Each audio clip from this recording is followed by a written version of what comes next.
All right, we are live. Welcome, welcome. This is Renee Butler from Live with Renee. Today we are going to be talking about the power of perseverance. With me, I have three amazing, wonderful, international, best-selling co-authors of the book, The Power of Perseverance, which is ironic because I came up with this topic and then I was going through some things and I found Shawn's book and I was like, hey, let me call her to talk about this. So I'm so thankful that each of you said yes. And thank you, Shawn, for connecting me and Pamela. So Tameka is the person who spearheaded the book, The Power of Perseverance. Shawn and Pamela are both authors in the book. So I'm really excited to talk about this topic because I think that all of us have stories to tell about things that we've overcome. And I think that we all can take a page out of each other's book in terms of how we were able to overcome those things, what tools we use, and how we can help others reach their goals as well. So, Shawn, I wanted to start with you today. In the book, you talk about how powerful prayer is in your life. Can you tell us a little bit about how and why you use prayer? And I just wanted to also mention that mostly spiritual leaders, but they talk about when you're raising children, and I love this component. They say that one of the best things to teach your children is how to pray. And you having your degree in divinity, and this is what you wrote about in the book. Can you talk a little bit about that for us? Sure. Thank you for having me on this evening. Prayer is a very important component in my life. I learned how to pray as a child. In fact, my brother, sister, and I were taught how to pray by our parents at a very early age. And what I recall as a child is that praying is really just having a conversation with God. I think a lot of times people who may not have a faith relationship with God, they may feel intimidated by the word prayer or by the conversation of prayer. But what I try to encourage everyone from small children to adults is that prayer is just having a conversation with God. As a believer, prayer is an essential part of my everyday life. And so, in terms of the how, it's just a conversation, just like how you and I and Tameka and Pam are talking right now. It's a conversation between me and God, and so that's what prayer really is at its essence. So tell us how you use prayer and why. Well, I use prayer to center myself. Prayer is something I do at night before I go to bed. And it's for me, prayer gives me a sense of peace.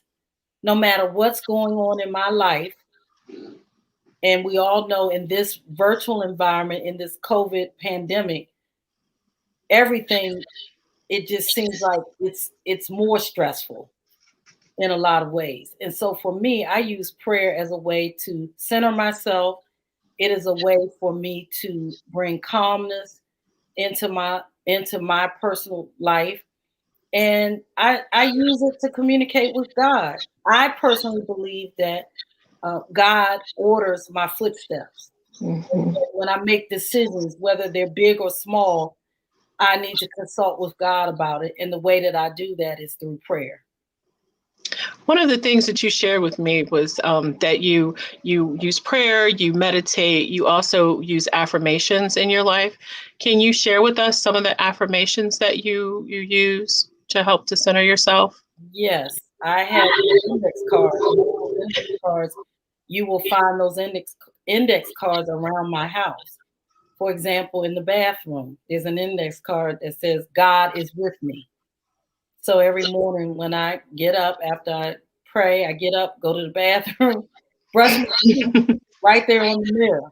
God is with me. It's very simple. It's a very simple statement, but it's a very powerful statement.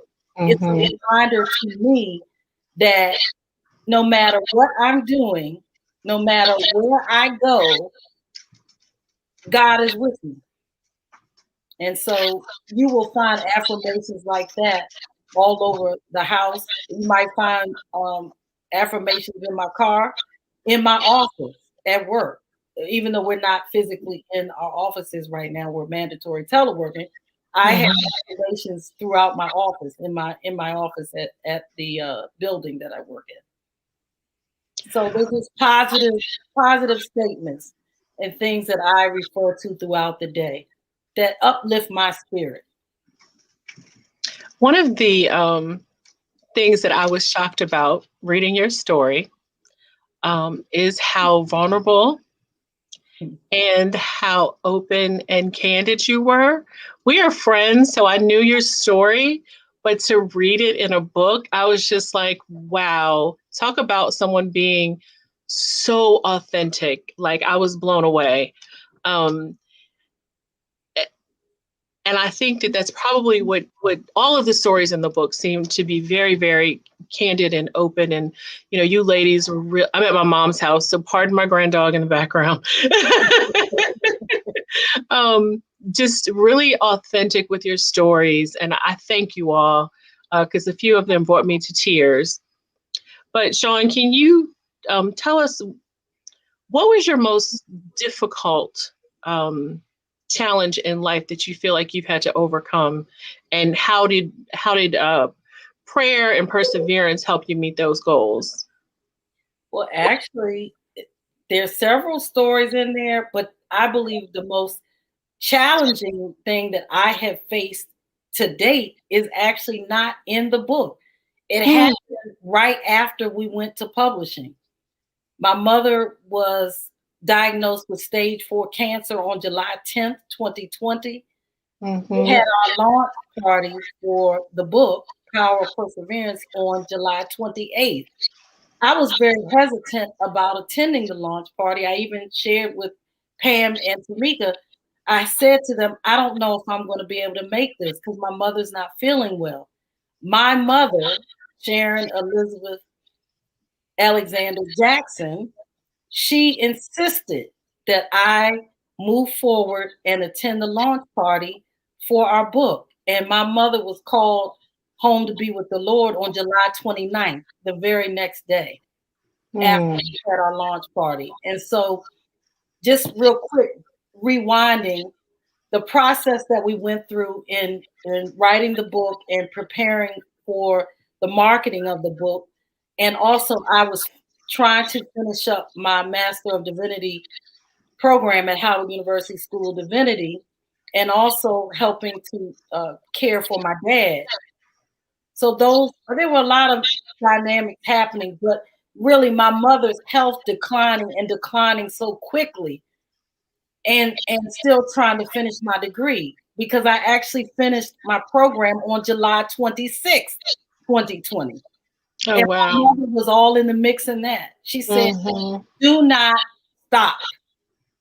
God has something for you to do. You need to do it. And my focus was on my mother. But she said, no, you need to focus on finishing your degree, and I'll be fine. So I listened to my mother, and I did what I had to do. But that was probably the most difficult thing I've had to face, outside of those other things that I mentioned in the book. But losing my mother and knowing that she was very ill, and in just a short period of time, and then she was gone. That was just, I don't know. I tell you. But what I do want to say is that no matter what you are going through, no matter what, it does not matter what it is. There's nothing that you cannot overcome and persevere through when you put your faith in God.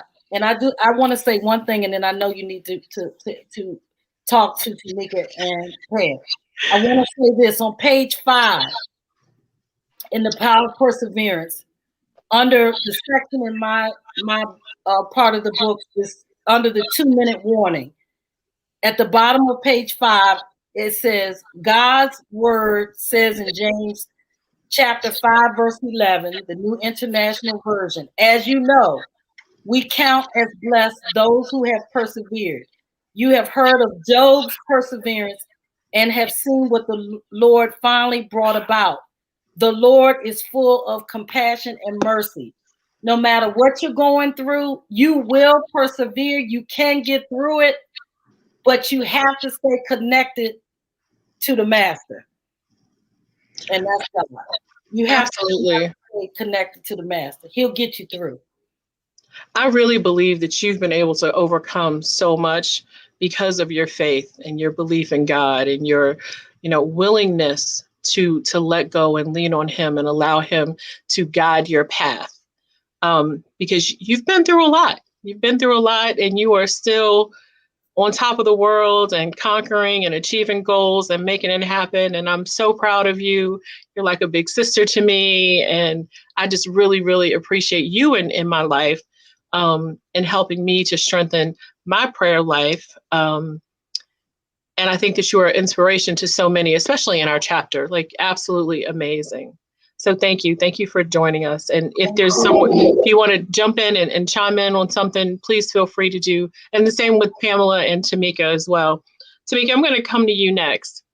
So this was your idea, your baby. You wanted to bring these amazing women together to write this book.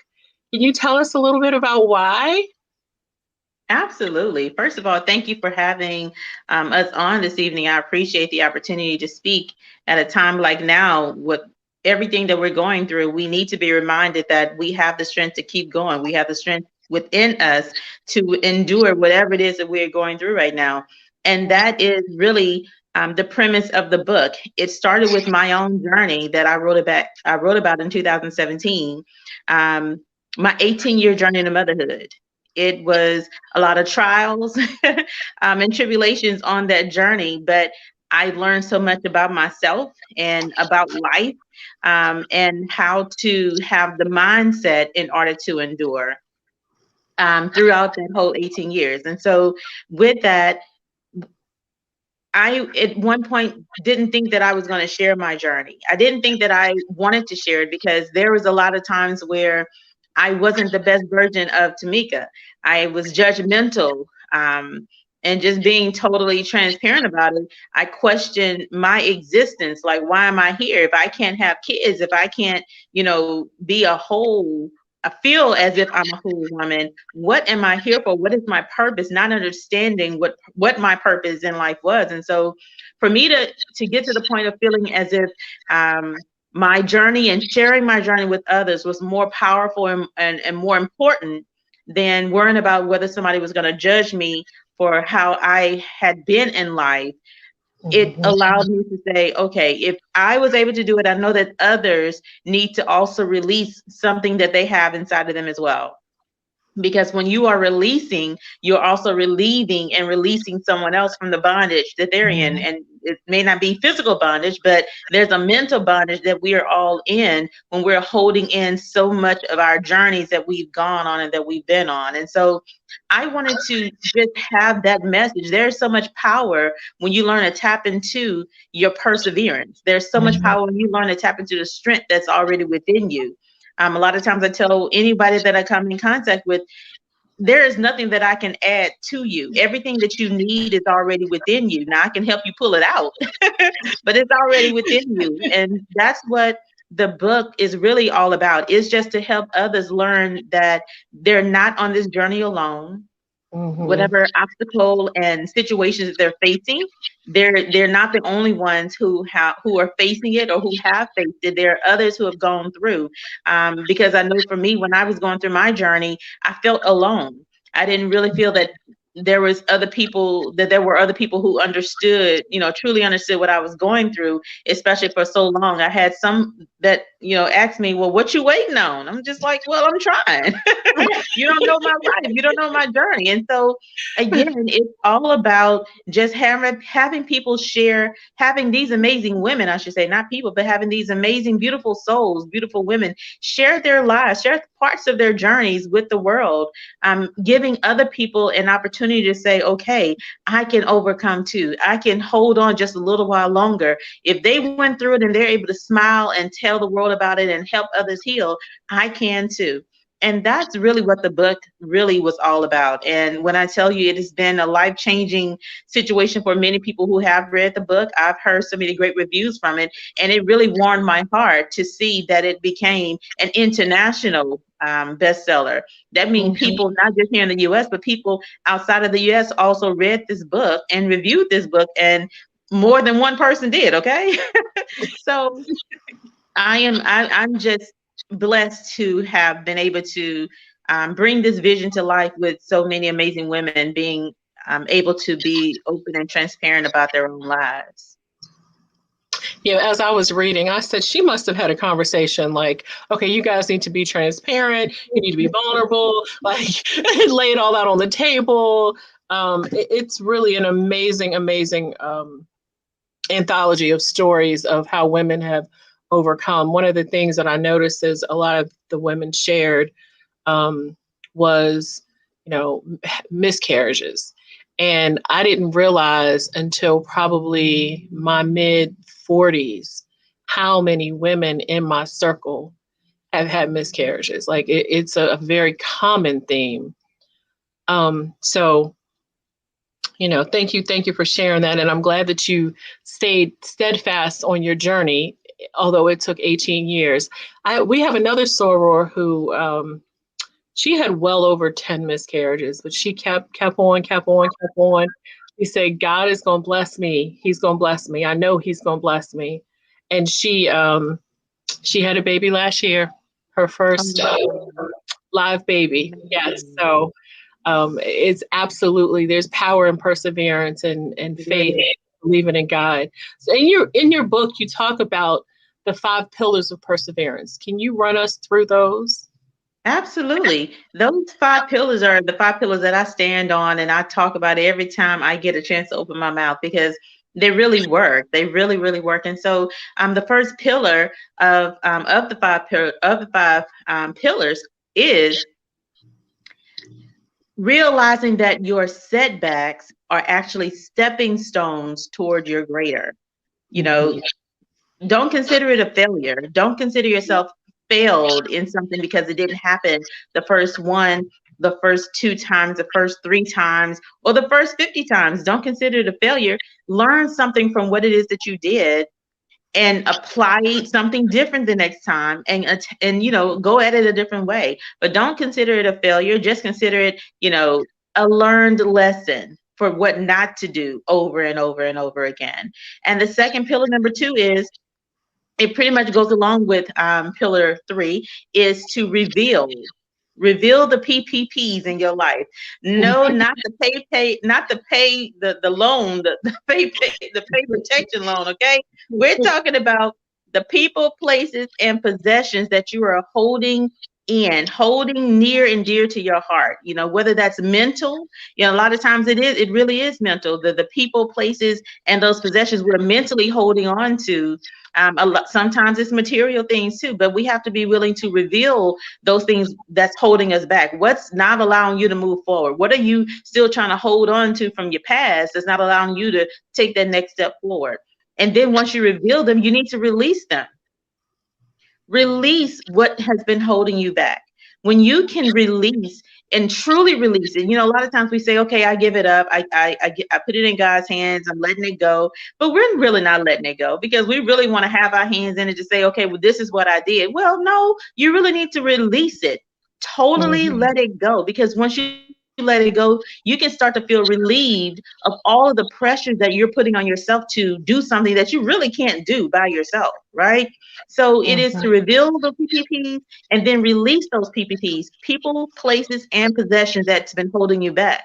Pillar 4 is to, now that you have gone through, learning your lesson, documenting your lesson, revealing and releasing those PPPs, it's now to take the first step. A lot of times people say that, the first step is the hardest step. I don't think so. Your first step, to me, is actually the sweetest and the easiest step, because now you're stepping into something that's even greater than what you've come from. You're stepping into a new life, a new chapter in your journey, something brand spanking new that, it may be a little scary, but it's going to be something so sweet that you're going to enjoy it. Like, oh my gosh, I get to do this. I get to do something great for my life. I get to be great in life.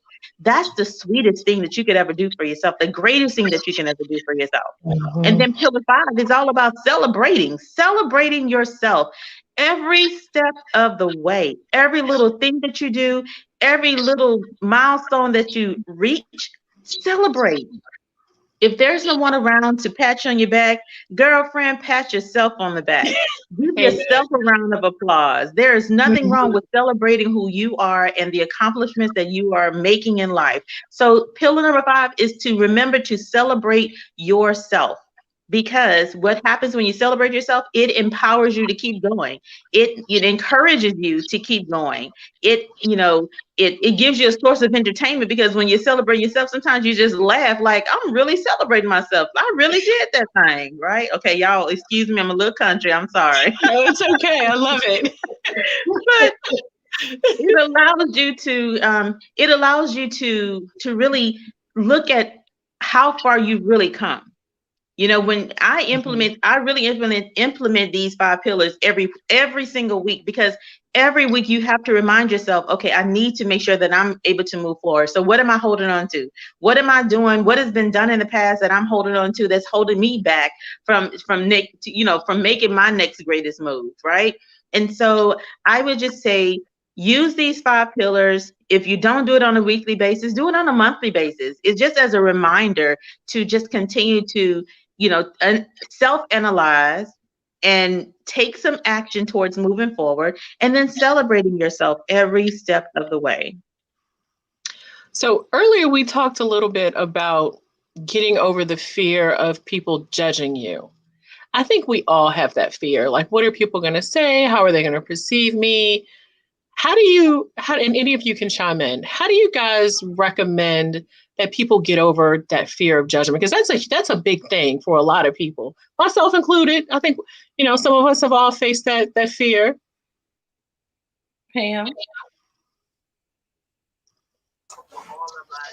I'll jump in.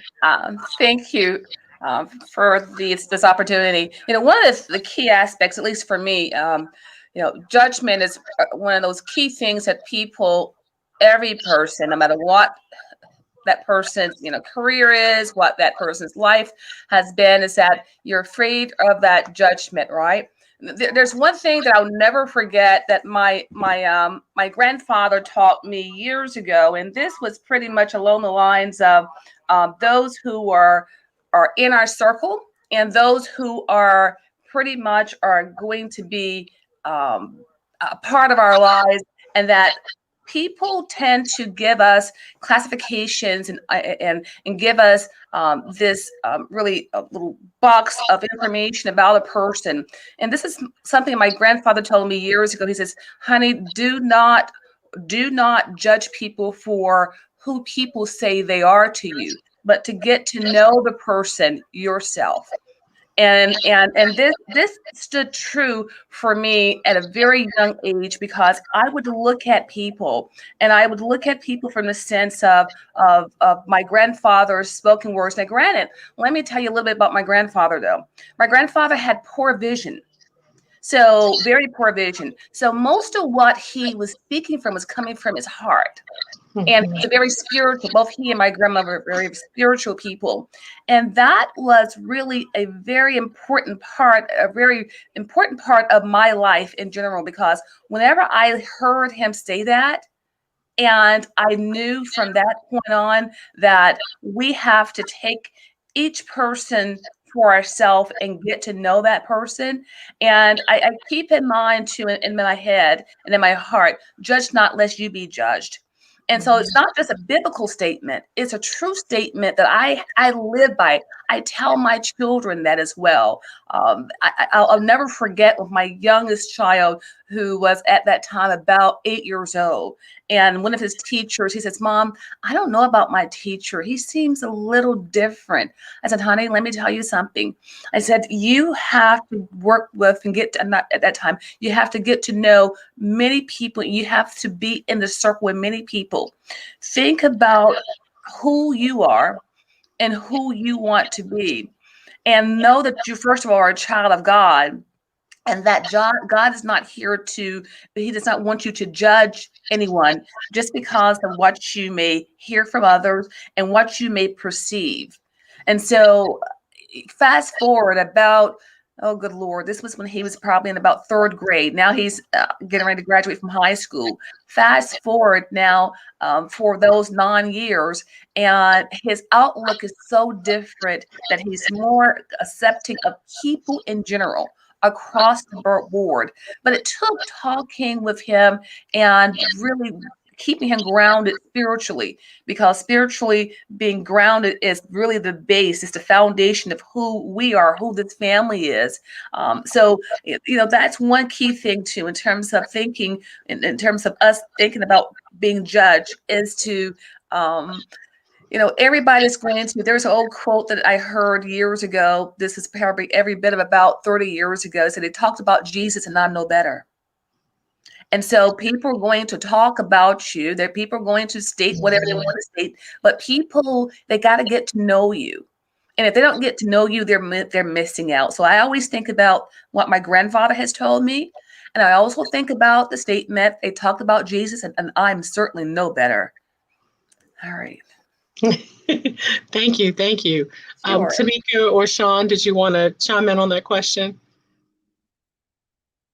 Well, for me, I'll just quickly say, kind of going back to what I said earlier with me and how I had to move past the fear of judgment.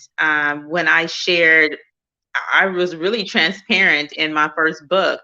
And it talked about everything. I mentioned some stuff in there, and Pam and Shawn, I had them to read it prior to me letting anybody else read it. And Pam, and she says, "Well, did you mean this?" And I was like, "Well, I didn't mean it like that, but yeah, I meant that." So I was very transparent, and it was a fear. It really was a fear. I was just like, oh my gosh, like I really don't want people to judge me. I don't judge people, not anymore.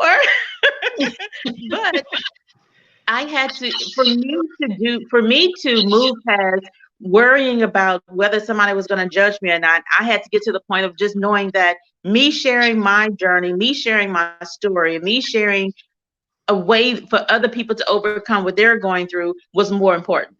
It was more important for me to share it than hold it in, because I'm holding somebody else hostage. I'm holding them in bondage by not sharing a path for them to be released. And so for me, it was just that important for me to share it. And once I got to the point of crying and letting it all out and pouring my heart and soul into all those pages, I was okay. And I said, somebody may judge me, but there's going to be so many more that's going to be able to walk into their freedom and walk into their greatness just by reading my words. And that's exactly what happened. Yeah. It's If I may interject too, in my story in the book, and I talked a little bit about counseling. And I wanted to put that in there because in the African American community, it's that we don't seek counseling. That was very important for me. It was very important for me to talk about my loss and to express that and to feel also and hear what others had gone through. And hopefully that will open up, this channel for those who are hurting, silently hurting, knowing that there is somebody there that's right there for them, that's gone through this journey, and unfortunately is going to go through this journey. And that if we can be there for each other, to be a support for each other, then that's what God wants for us. He wants us to be there. He did not bring us here on this earth to be in these silos and to be there for ourselves, but to be there for each other. And so I was very much, when I went to the session, I was very much moved by the many, both men and women, both from all cultures, who express what they were going through. And still to this day, I am so thankful that I took that opportunity and to share. And I'm glad that I had someone, this lady that I talked about, who was very old, who shared her journey, although I was too much in pain to even utter one word. Yeah, I loved your story as well. I did want to add that I think that having support systems and being very open sometimes about our stories, even though we're either hurting or we're embarrassed or, we feel some type of way is absolutely a way of persevering, but it's also that step we need to heal first so that we can then, move on.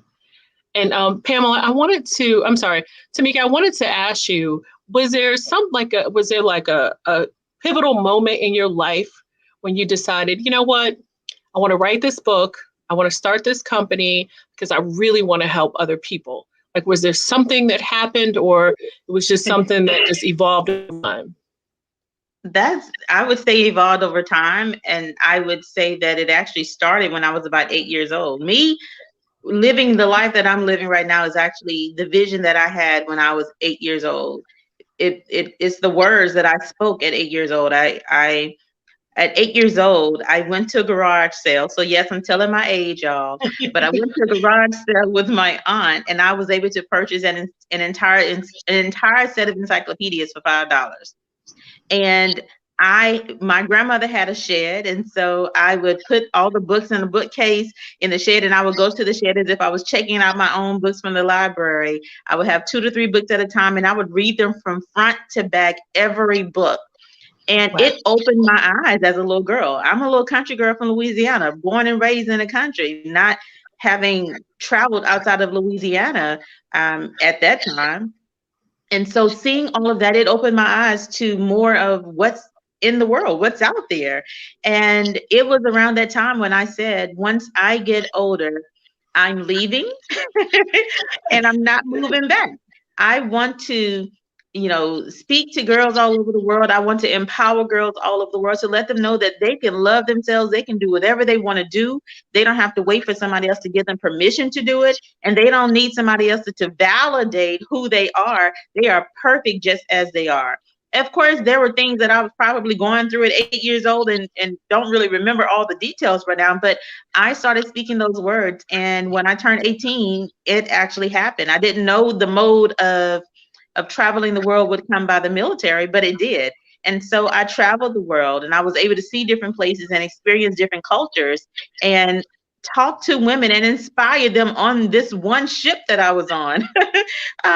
Empowering girls all over the world as I met them. And so now being able to do that, speaking on different platforms, just like your platform right now, speaking and being able to push forward any kind of message that I can push forward to offer positivity into the world, that's what I love to do.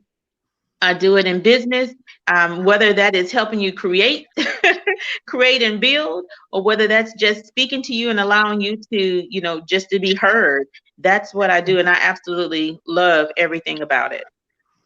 Oh, I love it. I love it. So, Pamela, you talked a little bit about your story in the book. Um, as part of your story, you mentioned that you like to coach people. Can you walk us through the process that you use to help people kind of hone in and bring out their talents? Sure. So, Renay, when it comes down to coaching, I think coaching for me started really when I was really young. Being the oldest of 5 children is something that, it's innate. It's something that, you start without even accepting that role, but you're kind of, thrust into it, if you will. But that is something that I hold near and dear to me. And it comes in the form of whether it is, through my kids' school or at the church, some of the organizations I'm a part of as well, that is pretty much the form that I, in terms of the motivational type of forum that I work in, and looking to broaden out into other horizons as well. But, there are some key factors to this that I always hold dear to me when I think about those areas. One is that I started journaling, but probably about, I want to say at least about 20 years ago, 25 years ago, and I started journaling.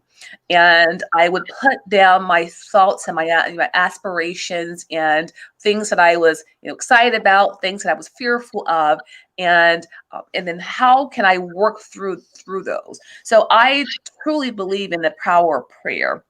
And my my heritage comes from that background, from having truly a praying grandmother and grandfather, and my mother as well. But when I look at the motivational part, I look at it from the stance of when I was young, I was the love and the compassion that I was shown helped me tremendously to let me know that there was nothing that I could not achieve if I sought out to do it. And I wholeheartedly believe that. I believe that the only thing that stops me is truly my thinking. Mm. And that I have to get over what my barriers are based on my thinking. And I tell, my children and others that you have everything in you to achieve the goals that you want, that we all have gifts. God has given us all gifts, maybe different gifts, but we have gifts. And then how do you get there? So there is a concept that a few years back, there is this concept that really people, I think, across the board should address, and at least take this type of assessment, if you will. And this assessment is really about what in you is going to be your driving force. So the analogy I'll give you is that, say, for instance, you're a basketball player and you're 6'5" and you're doing your thing and you're practicing, you're really great, and everybody's seeking you around the country. But then you might be put into maybe this cubicle, this box where you are set to write. And you're like, gosh, I don't really want to write. I want to be a basketball player. And so they said, write. And you go and you try to write every day and you do some writing, but that's not it. That doesn't compel you to like really, go out and get what you want and capture what you want. And so you keep working on writing, but you never want to do that. You really want to go out there after, work or whatever and play basketball and shoot the hoops and everything. Well, that scenario is about finding who you are and motivating you in terms of how you can move in your sense of direction, what's going to really propel you to move forward. And so there is this assessment, which I think everybody should take. And it's really about strength finders. And it's really about finding what strength is going to be really for Renay, really for Tameka, really for Shawn. Because we all have strengths, and they're not going to be the same strength. We're going to have certain strengths that are going to really pop out compared to another person. And if they were to take this assessment very early on in their life, maybe in their 20s, perhaps in their teens, but for them to work in that direction, it's going to really have them happy, because really the focal point of our life is that, sure, we want to be successful, right? But we don't want to be successful and not be happy. We want to be successfully happy, right? Yeah. But we got to do that in a way that's going to really have us to come into the limelight of what makes us happy. And sometimes perhaps our supervisors don't realize that or understand that. Perhaps we don't clearly understand it. But if we were to have an idea very early on what those happy types of directions could be, that we would work in those areas, and then we would help to even get those particular concentrations even more ingrained in who we are. And then in essence, that is going to help us to be happy and continue being happy through our life. And so I try to focus on that concept too, the strength finder in you. And so you may have seen I have this little guy with little weights, and it's lifting up. It's not the weight lifting in terms of him being strong or not, but it's really the inner strength that comes out. And so that's one. So journaling is one. That strength finder is another. And then being open to many paths. We're on this call with someone who you're looking at. Tameka is one who has all these paths that are out there, and she's going out there and she's capturing what her inner strength is. And those very, those very meaningful paths. Shawn has many paths out there, and she's capturing what's going to make her happy in those many paths. And that's very important, because no one's going to know that but you. Mm-hmm. And so if you were to look inside yourself and say, what really makes me happy?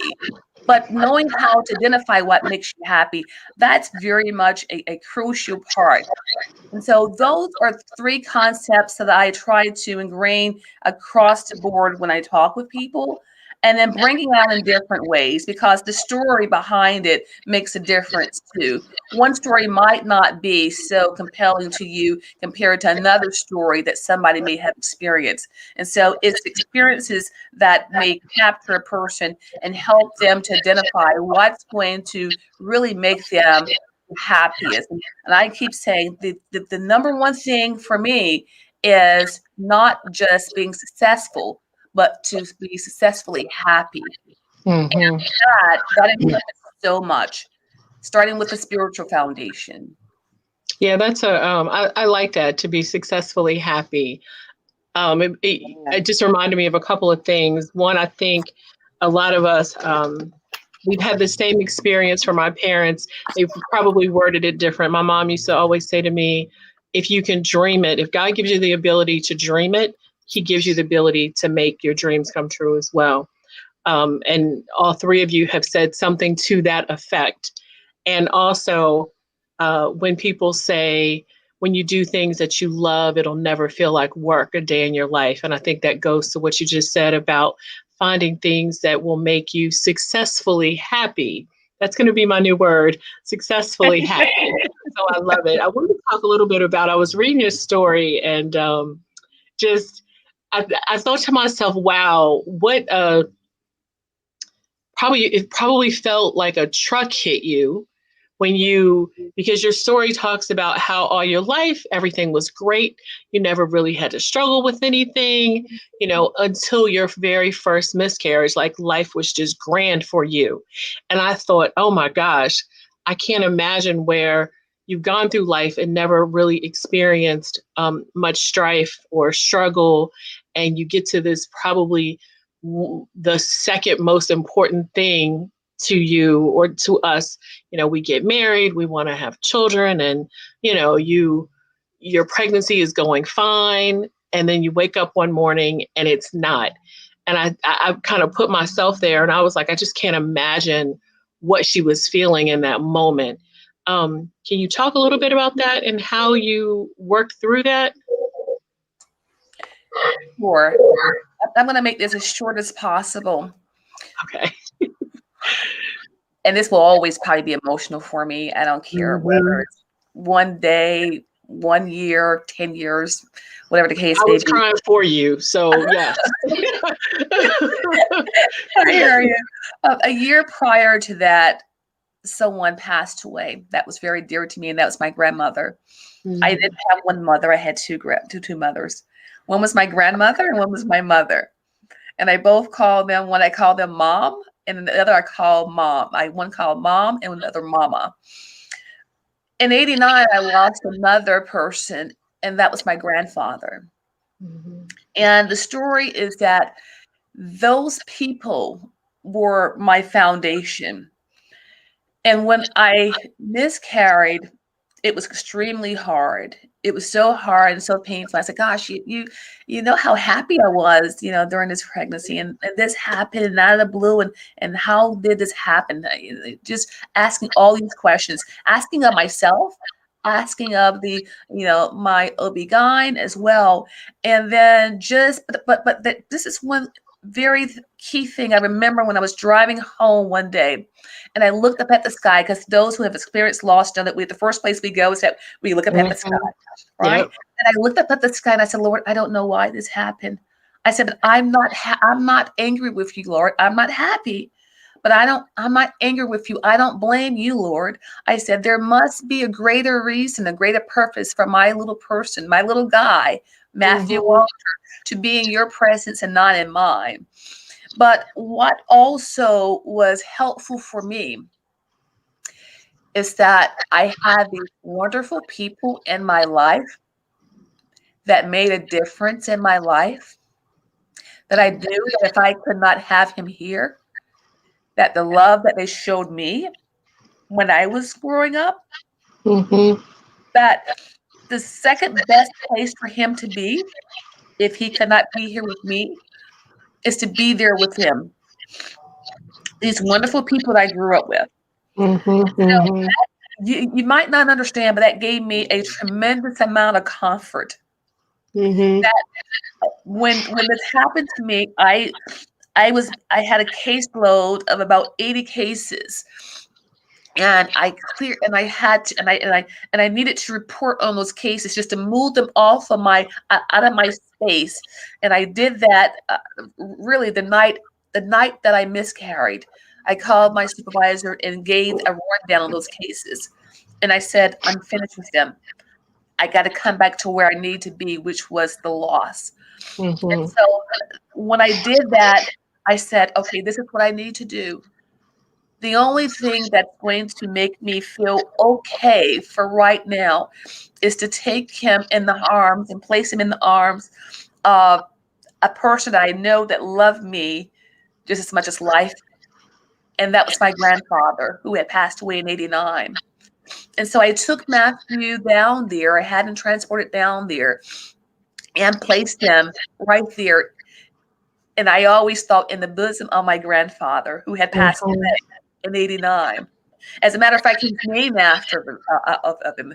My grandfather's name is Walter.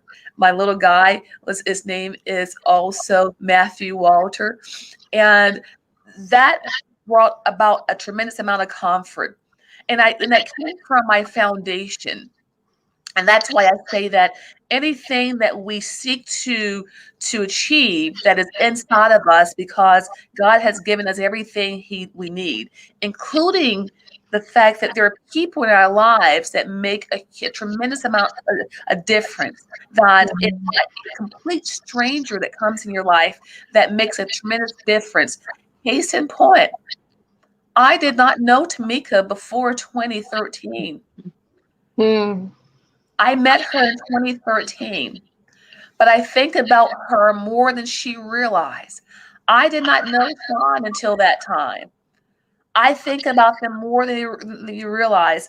The heart and compassion that I see in them, and not because they're on this call, because we're very candid. We kick it real, and we keep it.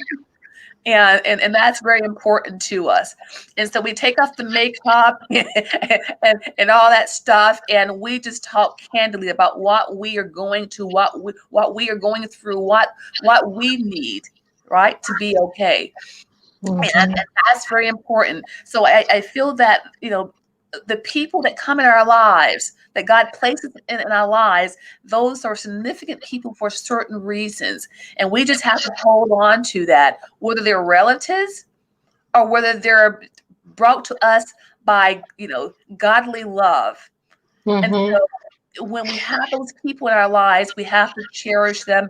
And I, with me, it's very important to be genuinely, open and accepting of people. So to just be open about having discussions, about bringing someone into your circle so that you can grow from there. And the conversation, that the relationship has to be genuine. If it's not genuine, I tend to stand on the sidelines. Because that's not a comfort zone for me. The comfort zone for me is more genuine, whether it's pretty or whether it's not. It doesn't have to. It can be, just what we are that day, and that is the most, the most genuine place for me, and the most profound, experience for me with a person, just to be who they are. All the other stuff we can build and go from there. And there are days that we'll be pretty or whatever the case may be, but we don't have to be pretty every day. It's not needed.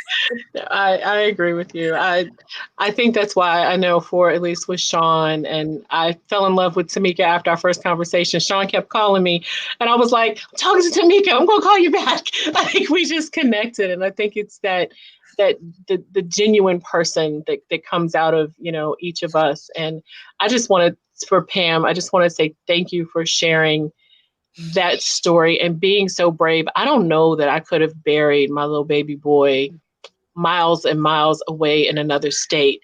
But your why explains it all. And I'm telling you, I was like bawling when I was reading that, because I think about, I have a little cousin who was like a son to me. I could not imagine if he was buried in another state and I couldn't go and, go and visit him and see him. And he's also buried with my grandmother, who loved him very much. She's like a few steps away. And, so he's got some people around that definitely loved him. So thank you for that story. You're welcome. And I'm sorry, Renay, I go to graveyards more than people would imagine, because I go to the graveyard, to the cemetery, I should say. It's, graveyard is a Southern term, but cemetery, to visit loved ones more than probably one would imagine. Each opportunity I get, I go and I talk with them. And I do believe in hearers. Good. Speaking of Shawn, my mom is waiting for you to give us a scripture to put on my grandmother's bench that we're putting at the family plot. So that's on your to-do list. Wink, wink. So I want to share the book, and then I want to just. So here's the book. It's on Amazon, or you can reach out to any of these ladies if you want to get the book. It's a really great book. Selena's not here with us, but I really liked how she broke out in terms of being able to persevere and what works well for her. And I really like this because y'all know I'm a planner. I'm a certified project manager. Everything I do, I write a plan for it. I probably am a little bit obsessive about my plans, but so this really spoke to me.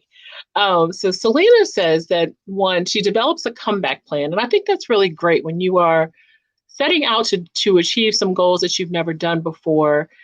Oftentimes, I don't want to say we don't think about failing, but we don't think about, if we fail, how do we come back from that? So that's almost like, that's my perseverance plan, Then she says to have a support group. And I think each of you have talked about, having women of like mind around you and someone that you can talk to and then you can lean on. And then she says to restore your self-esteem.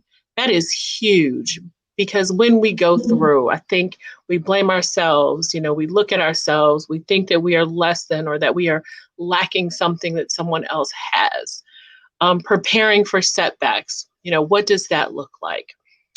This is another big one. She said, find the willingness to forgive, because we often talk about how forgiveness is for ourselves and not the other person. Yeah. So that is a really good tip, is being willing to forgive, because I'll be the first one to tell y'all, I can hold a grudge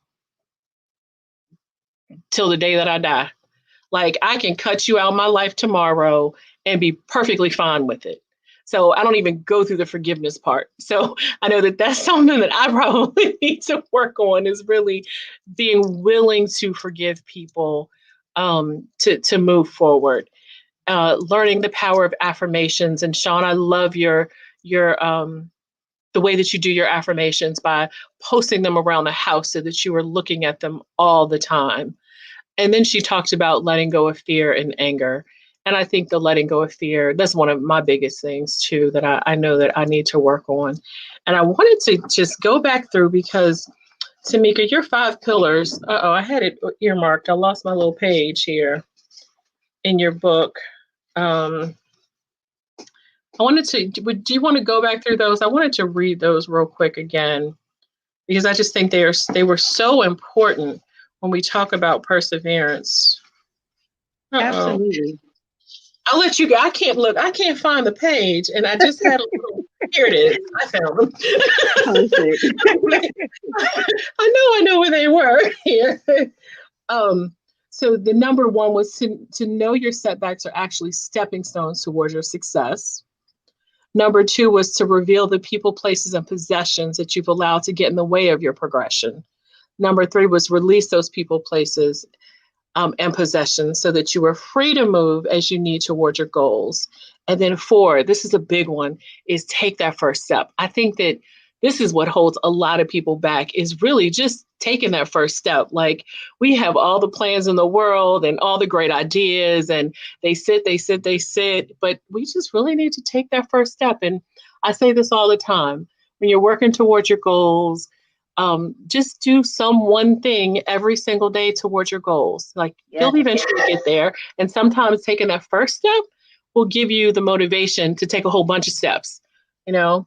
And then number 5, you said, remember to celebrate yourself along the way. And that for me is big too, because I love to celebrate and I love to celebrate other people and other people's successes. And I'm just so blessed by this book. Thank you all. Thank you, thank you, thank you so much. And I really appreciate having you guys.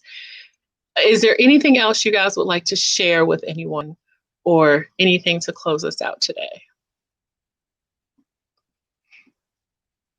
Shawn? Okay. Well, I want to say, because I think I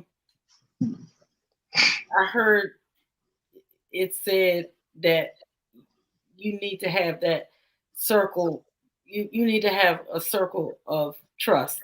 You need to have some other people that you trust that can help you along life's journey. And I know all of the co-authors of the anthology, we're all women. However, I want to personally say that I have a band of brothers. They're a group of guys. We are ministers in training together at Reed Temple AME Church in Glendale, Maryland. And they are my brothers in the struggle. I also have some brothers in ministry who are going through the Board of Examiners class of admissions with me. So I don't want anyone to walk away feeling like if you're a woman, you only can have, women to lean on. That's not something that we need to. I just want to make sure I put that out there that you want a circle of trust, and you want, for me, I have to have people that I know how to pray. I think it's critical for everybody to have at least one prayer partner or somebody who is a faith partner with you, because sometimes you might not feel like praying. Yeah, that's keeping it real. But it's very real, at least one, especially when you're going through something that is painful. You may not be in the space to pray. And I want to give a shout out to my big brother in the struggle. He's one of my mentors, Reverend Joseph Deck III, and my other brothers. I see that Reverend Deck just posted a comment. Yes, he has. He has. Trust is critical. It is. And that's a good point you bring up, that your circle certainly can be both men and women. And men, men need these types of circles as well. Exactly. They do. They do. They really do. Absolutely. Thank you for this opportunity. I really would highly recommend, not just because we're, authors in the book, but I believe that the book really will be a blessing to you, because what you will find is that the stories in the book, every one of us were very authentic and very transparent. Yes. And for me, I was very transparent because I wasn't worrying about anybody judging me about what they read in the book. Because I believe the book will bless somebody, so they'll read that and go, you know what? Oh, wow, I'm not the only person that's been through, divorce. Yep. And other stories in my chapter. So please read the book. It will bless you, and get the book for somebody else.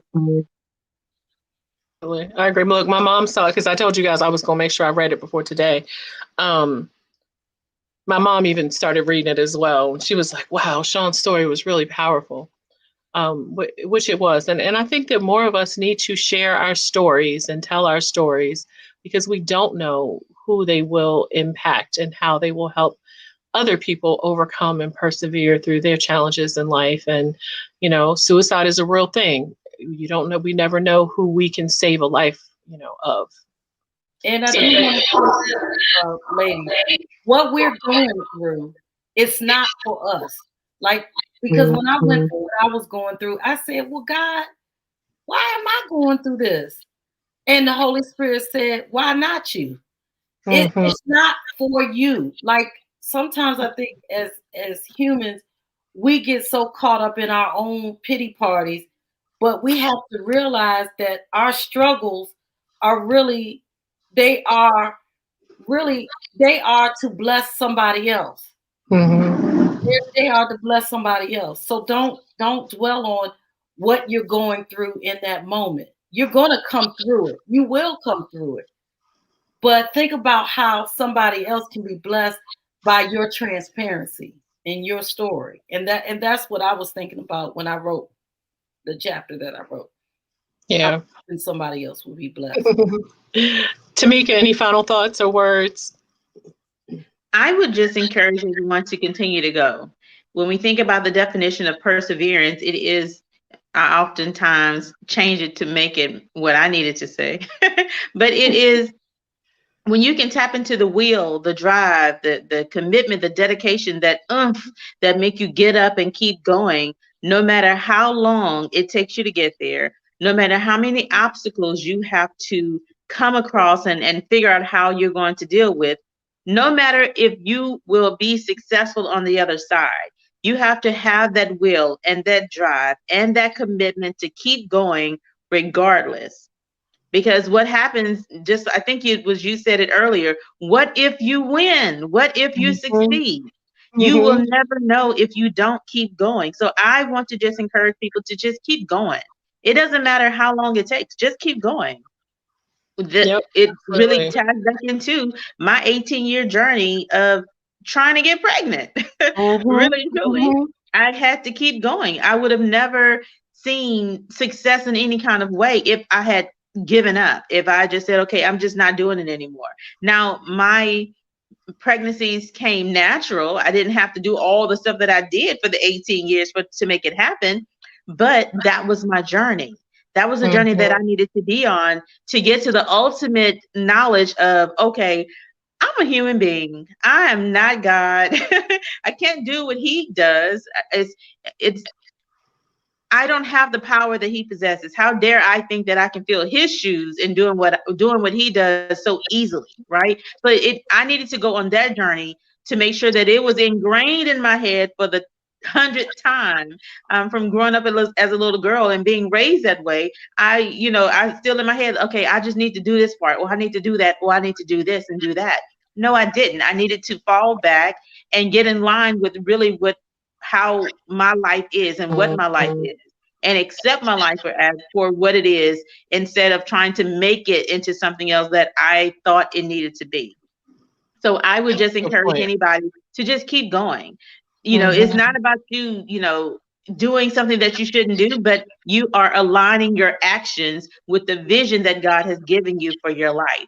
So you continue to align yourself with doing what it is that you feel called to do and what you have been shown that you should be doing. And I promise you, success will happen on the other side. I agree. I absolutely agree. I always tell people when you're doing what God has in store for you and you're following that path, that as long as you are following that path and taking those steps, He's going to put the right people in your path to give you the right things that you need to be successful. So, absolutely. All right. Any final words, Pam? Hi there, Renee. I'll just give one final remark, and that is just be open to the possibilities that's out there. And I was searching for something as you were talking. I was searching, and I'm going to see, can I show this in the camera? I was searching for this right here, and gosh, you might not see it, but you probably can't see it. But this is a pack of mustard seeds, and you see it's Mm-hmm. not that. You see the size of my hand, which is not that big, and this is a mustard seed. And inside of this packet is 500 mustard seeds. And so if we just have the faith of a mustard seed, Yeah. that God will see us through, that He will be there, that He will never leave us, that even though we go through these, tumultuous times and they may not always be what we had hoped for, that if we have the faith of the mustard seed, that everything will be okay. And you can't see this mustard seed that's inside of my hand So that's right tiny. here, but Mm-hmm. it's so tiny. But if you have that faith of a mustard seed, then it will make a tremendous change in your life if you just have that faith. Thank you. Very, very, very true. I absolutely agree with you. So ladies, I just want to say thank you so much for joining me on Live with Renay. We will be back next Sunday, 7 o'clock every Sunday. Thank you, ladies. I really appreciate you. And everyone, please go get their book. Go grab their book. It is absolutely going to change your life. There's so many, not just amazing stories, but stories and tools and tips to help you overcome obstacles that you're going through in your life and to really persevere on, to be the best you that you can be and to fulfill all of your goals and dreams. So thank you. Happy Sunday, everyone. Have a good night. Bye-bye. Thank you.